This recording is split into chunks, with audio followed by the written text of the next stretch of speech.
Hey guys, I wanted to show off my Sprite build for the holidays, stuff like that, since I have this ready. I played this at locals, it did really well. My matchups were against Memento with a Six Samurai engine, or not Memento, Centurion, my bad. It was Centurion with a Six Samurai engine, Horus with, I think it might have been pure Horus. Oh, no, no, no, it was Horus Dragon Link along with Tier Lament, and then one of my rounds I got the bye. I lost only against the what is it, Centurion, but that's because when I went for the Ibli lock both games, he opened Druid Swarm both games and Tribute summoned over it, and it was all downhill from there. We aren't going to talk about it, but let's get into it. 40 card list. You guys already know how I like it. Um, I am going back and like altering the deck a little bit. I've been doing like a bunch of alterations and stuff in terms of like mainly just the side deck. But I think the list that I have currently is pretty solid, pretty based. And yeah, we're gonna show it off. 40 card main, 15 extra, 15 side. So yeah, hope you guys enjoy it. For starters, we play the three Spright Blue, three Spright Jet, one red, one carrot for the monster sprites. This is just standard sprite stuff. Some people play multiple copies of red, which I thought about doing. It's not a bad thing because like the red can get outed sometimes, and you don't really have a way to get them like back onto the field easily. So it is something to consider. But I normally just only keep the one red. I want to keep the engine as close to 40 as I could, and I wanted to have a lot of room for non-engine. This is like a very all out kind of sprite build. It's like once you get everything out there, it's just you're trying to stop your opponent on like your first available turn. That's really the whole thing. Then for Nimbles, three Beaver and two Angler. I've seen people play three Angler with Swap Frogs, but I really don't think that's like really the cash money play. This is like kind of pure Sprite. I mean, like it has a bunch of extra engines in here, but it's just like it's a Sprite salad deck. Sprite salad. It's a little conglomerate of a bunch of different level 2 stuff that works. So I really don't think that playing all those is cash money because like I'm not gonna lie, there were times in where I opened like one angler and I had like one less angler to like work with for follow up, which kind of sucks. But you got to do what you got to do. You can make compromises, but I really like this ratio. We do play the little Melfi package, so one caddy, one penny. This engine was absolutely amazing. I loved it.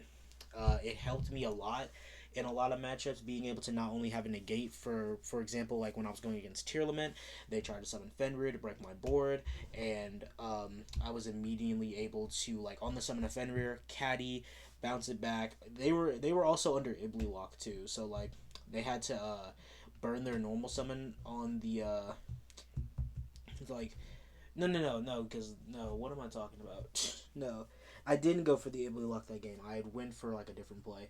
I'm thinking of a different game, but um, he summoned the Fenrir. I couldn't lock him because I just wasn't really effective in the first round because he could just link it off into Little Knight, which sucks. But uh, he summons Fenrir, goes for tried to go for his plays.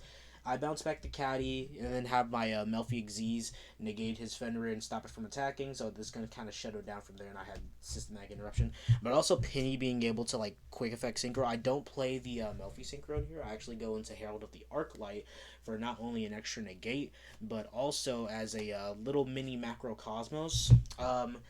People when people see Herald of the Arclight, they think it's just like a D shifter, and it's not exactly a D shifter. All Arclight does is prevent monsters from the that are sent from the hand or main deck to be banished. So it's not a D shifter. It's really only stops like very specific engines that need to send stuff from their hand to the graveyard as a cost, or from the main deck to the graveyard, like the Tearlament stuff. So that it really screws those kind of decks over. But also having like a nice little Omni Negate helps out too. And then for this one Ibly, since this deck isn't really super high powered like the other decks in the format, you kind of need cards that can lock your opponent out or lock them in some way, which is kind of sad. But I mean, you got to do what you got to do. Bring the decks down to your level so you can stop their plays. For the spells that we play for the engine, two starter, one smashers, and one gamma burst, along with one double cross. I wish starter were at 3. That's all I can really say about those. Smashers, really great card. Helped me with a lot of like really complicated interactions with Tearlament, with Little Knight, and stuff like that. Double cross, I normally have it at the ready when I Ibly lock, so I can steal, equip stuff as material for Gigantic Spright, and whatnot. And Gamma Burst, just an OTK tool, really nice. It's really busted when you combo with Mosquito. And then we have the one Foolish as basically just another sprint for Angler. That's really all it's for. I don't really use it for anything else in here. Um, for the supporting cards, we play 3 Prosperity, really good card. People say this card should be like banned. I personally don't really believe that. I mean, like, what was the point? Like, if like this card gets banned, what was the point of like reprinting it in the rarity collection? And secondly, if like I like what I don't get is like people were complaining about Prosperity being like a mad expensive card and like only the rich could get it. You know what I mean? Like the people who had money to burn like that could get this like super game changing card. Now the card is available to like anyone who has like $30 max that they can just spend, and people are still complaining. Now every deck has a super strong consistency tool, and people still complain. I don't really get it. But I normally pros for 3. You never really need 6 unless you're digging for like very specific stuff. Because with this deck, you play so many cards that can like get your engine going. You can just pros for 3 and normally get an engine card, so that helps. 2 tactics because I think this card's funny. I also like seeing variety in my deck, which is why I played at 2. Uh, take people's stuff and look at hands all day to play around them properly, along with the 2 crossouts and the 1 call by as practically just anti hand trap stuff. And for the hand traps we play that are also crossout targets, we play 3 Ash with 3 Infinite Impermanence, 2 Droll, and 2 Nib. And that's the main deck right there. I wouldn't really change around the hand trap ratios or anything. I really like where this is at. For the extra, pretty simple stuff. Pretty simple. I don't play a whole lot of spice in here. But for the Xyz, we play 2 Gigantic. Hold on, let me make sure it's visible. 2 Gigantic, and the 1 Melfi of the Forest for my going first stuff that I normally summon out. This gets my Melfi engine going, and also provides a whenever a Melfi card is bounced back to my hand, I can target a face-up monster my opponent controls as cost. It cannot attack, and its effects are negated while this 2k body is on the field, which is really nice. And then Gigantic Sprite's just Gigantic Spright. For my going second Xyz monsters, we have the Mosquito, the OTK Machine, helped me close out a game against Horus Dragon Link when I had practically nothing. Only Soul Sleeper, really based card. And Mannequin Cat, another card which helped me get into Mosquito.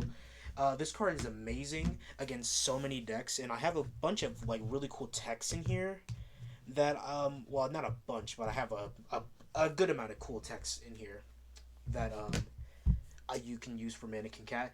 And then the 1 Downer and Zeus. I didn't. The Zeus and the Downward thing really never came up. I practically use them for cross targets more often than not, which is saying something, but whatever. For the links, 2 Sprint and 1 IP for the more going first stuff. The IP is mainly for the Ibli lock. Dark Nightmare Phoenix for spell traps. Underworld Goddess with IP to take stuff, and then the one Herald of the Arclight for the Melfi stuff. Kept it pretty simple. A lot of these ended up being cross targets, like the Phoenix and the Underworld Goddess. Those never really came up like that.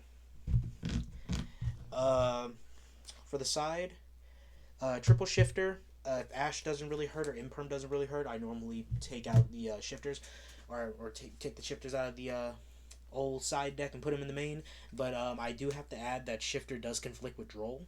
So if you're worried about that and maybe Droll's just not as impactful, you can switch out your Drolls for shifter, and you'll have a little bit more space for extra stuff. And then for the techs for Mannequin Cat, Christia and Newman. So Christia is for lights and fairies. It's just a big floodgate that says neither player can special summon monsters. So you summon Mannequin Cat, and if they have any lights or fairies in their graves, this mainly works against Pearly.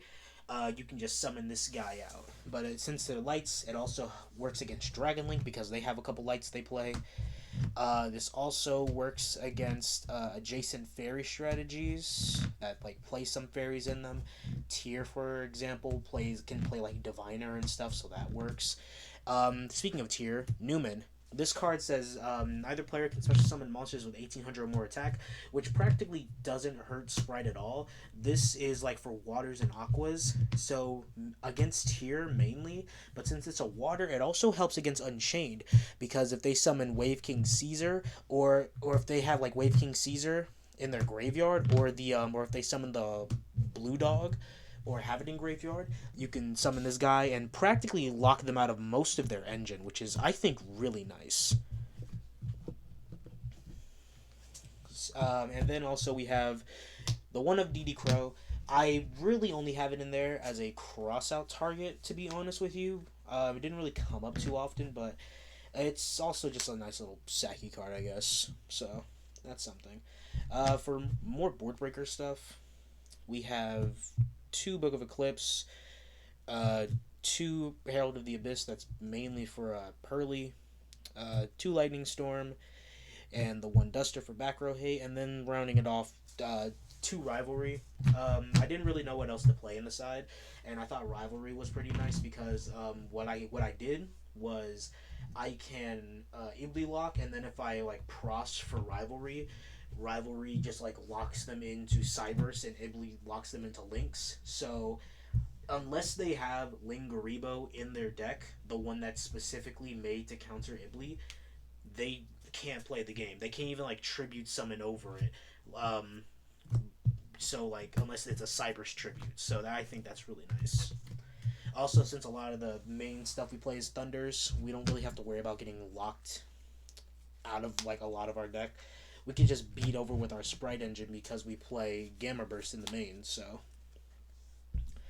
that's the deck list, though. I hope you guys enjoyed it. I have another one lined up. I just need to get the motivation to make it, but it will be coming. It will be coming.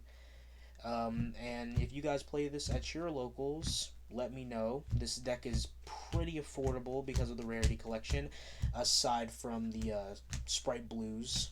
I actually got this engine off of a guy because he offered me this entire Spright core, including the blues, for a Chimera engine, which honestly is just a huge steal. Chimera stuff is nothing.